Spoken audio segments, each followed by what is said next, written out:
প্ৰথমে নিতা কিচেনলৈ সকলোকে স্বাগতম জনালো। আজি মই বনাবলৈ লৈছো পুৰ দিয়া বিলাহী। ভাত কেৰেলাৰ পুৰ সকলোৱে খাইছে নহয়নে?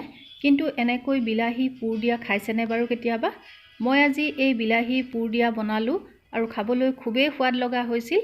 তেন্তে আহকচোন কেনেকৈনো বনালো তাকে আপোনালোকক দেখুৱাম। এই ৰেচিপিটো বনাবলৈ মই 5টা মিডিয়াম সাইজৰ বিলাহী লৈ লৈছো আৰু মই লৈছো আলু মই ইয়াত মিডিয়াম সাইজৰ 3-4টা মান বইল কৰি লৈছো আৰু মই লৈছো পিয়াজ। ইয়াত মই ডাঙৰ সাইজৰ পিয়াজ এটা একেবাৰে পাতল পাতলকৈ কাটি লৈছো আৰু দুটা কেঁচা জলকীয়া একেবাৰে মিহিকৈ কাটি লৈছো আৰু মই আদা নহৰু অকমান খুন্দি লৈছো আৰু ধনিয়া পাতো মই কাটি লৈছো আৰু এয়া লৈ লৈছো নিমখ আপোনালোকে নিজৰ আন্দাজমতে দিব। মিঠাতেল লৈ লৈছো আৰু মছলাৰ ভিতৰত মই লৈছো জিৰা গুৰি এচামুচ, ধনিয়া গুৰি এচামুচ, চাট মছলা এচামুচ, হালধি পাউডাৰ এচামুচ আৰু আধা চামুচ মই গোটা জিৰা লৈ লৈছো। এতিয়া মই বিলাহী কেইটা লৈ লৈছো আৰু ভিডিঅ'ত দেখুৱাৰ দৰে আপোনালোকে এনেদৰে চুৰিৰে এনেকৈ ওপৰৰ ভাগটো কাটি ল'ব আৰু পুনৰ চুৰিখনেৰে ভিতৰৰ পৰা যিখিনি গুটি আছে সেইখিনি এনেকৈ কাটি দিব আৰু এখন চামুচৰ সহায়েৰে গুটেইখিনি উলিয়াই পেলাব আৰু ভিতৰটো সম্পূৰ্ণৰূপে খালি কৰি দিব।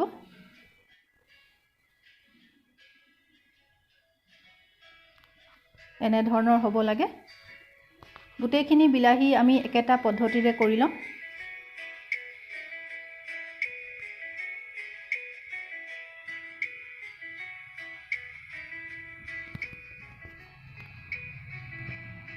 এয়া পুৰ ভৰাবৰ কাৰণে বিলাহীখিনি আমি ৰেডি কৰি ল'লো। এতিয়া আমি নেক্সট প্ৰচেছটোলৈ যাম।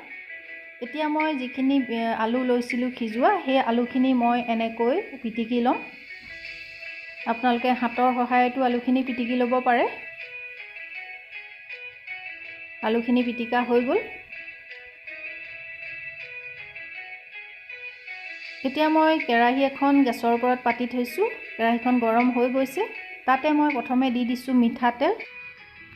তেলখিনি গৰম হ'লে তাত মই আধা চামুচ জিৰা দি দিছোঁ। জিৰাখিনি অকমান ফুটিবলৈ দিছোঁ আৰু তাত মই এতিয়া দি দিম নহৰু আৰু আদা বটাখিনি আৰু অকমান নহৰু আদা বটাখিনি অকমান সময় ভাজি ল'ম যাতে ইয়াৰ পৰা কেঁচা গুণটো নাইকিয়া হৈ যায়। তাৰ পিছতে মই ইয়াত দি দিছোঁ কাটি ৰখা পিয়াজ আৰু সৰু সৰুকৈ কাটি ৰখা কেঁচা জলকীয়া। এতিয়া মই পিয়াজখিনি ৰঙচুৱা হোৱালৈকে 2-3 মিনিটমান সময় ভাজি থাকিম। যেতিয়া অকমান ৰঙচুৱা হ'ব তেতিয়া মই তাত দি দিম এচামুচ হালধি পাউডাৰ। হালধি পাউডাৰ দিয়াৰ পিছতো অলপ সময় ভাজি থাকিম। পিয়াজখিনি ভজা হৈ গৈছে। এতিয়া পিটিকি ৰখা আলুখিনি তাতে দি দিছোঁ।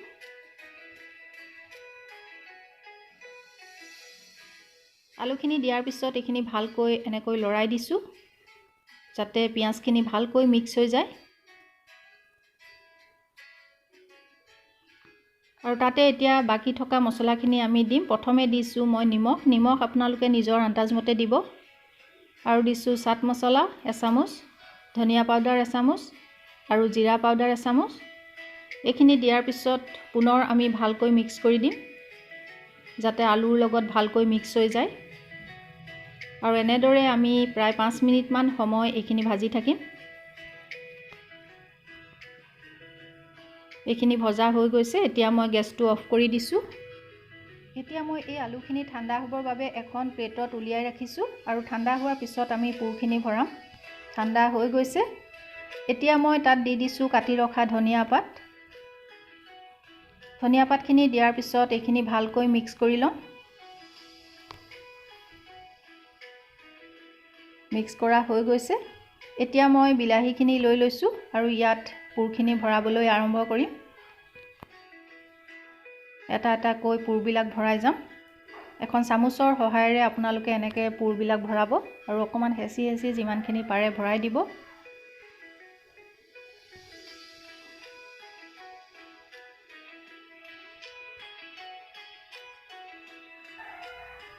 গোটেইখিনি পুৰ আমি একেটা প্ৰচেছতে ভৰাই লৈছোঁ।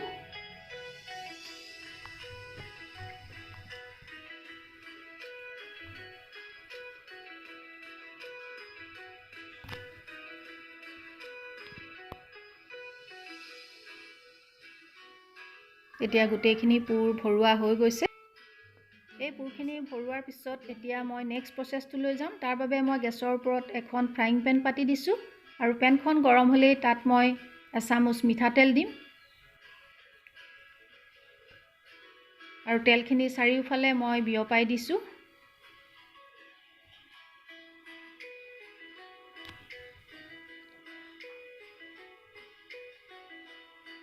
এতিয়া তাতে দি দিছোঁ আধা চামুচ জিৰা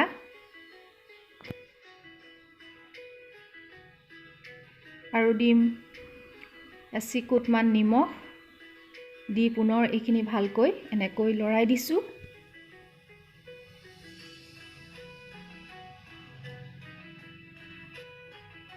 এতিয়া ভৰাই থোৱা বিলাহীখিনি এটা এটাকৈ আমি এই ফ্ৰাইং পেনখনত দি যাম।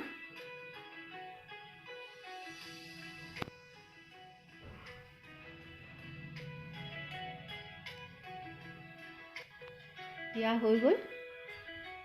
এতিয়া আমি গেছৰ ফ্লেমটো কমাই 15 মিনিটমান সময়ৰ বাবে ঢাকোন মাৰি এনেকৈ ৰাখি দিম।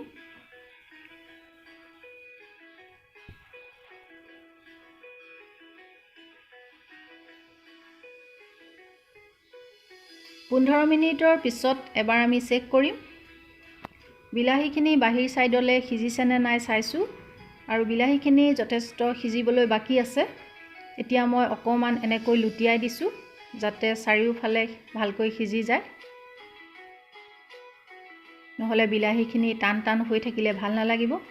আৰু ইয়াত মই নিমখ আৰু জিৰা দিয়াৰ কাৰণ এইটোৱে যে বাহিৰত যিহেতু আমাৰ নিমখ সনা নাই, ইয়াত নিমখ দি দিলে বা জিৰাৰ গোন্ধে ইয়াৰ বাহিৰৰ ছাইডটোৰ ধুনীয়া গোন্ধ এটা আনে। পুনৰ ঢাকোন মাৰি ৰাখি দিছোঁ 5 মিনিটমানৰ বাবে।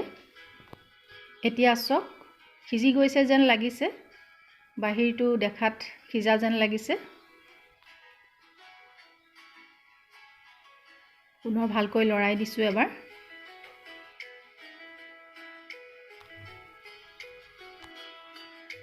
আৰু এতিয়া চামুচ এখনৰ সহায়েৰে বাহিৰ ছাইডটো এনেকৈ অকণমান হেঁচি চাইছোঁ। বিলাহীখিনি ধুনীয়াকৈ সিজি গৈছে। পুৰ দিয়া বিলাহী ৰেডি হৈ গৈছে। এতিয়া মই গেছটো অফ কৰি দিম।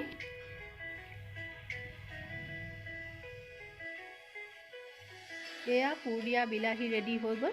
আপোনালোকে এই পুৰ দিয়া বিলাহী ৰেচিপিটো ভাতৰ লগত আৰু ৰুটিৰ লগতো পৰিৱেশন কৰিব পাৰিব। ভিডিঅ'টো চাই আপোনালোকে কেনেকুৱা পালে লাইক আৰু কমেণ্ট কৰি নিশ্চয় জনাব। পুনৰ লগ পোৱাৰ প্ৰতিশ্ৰুতিৰে আজিলৈ আহোঁ।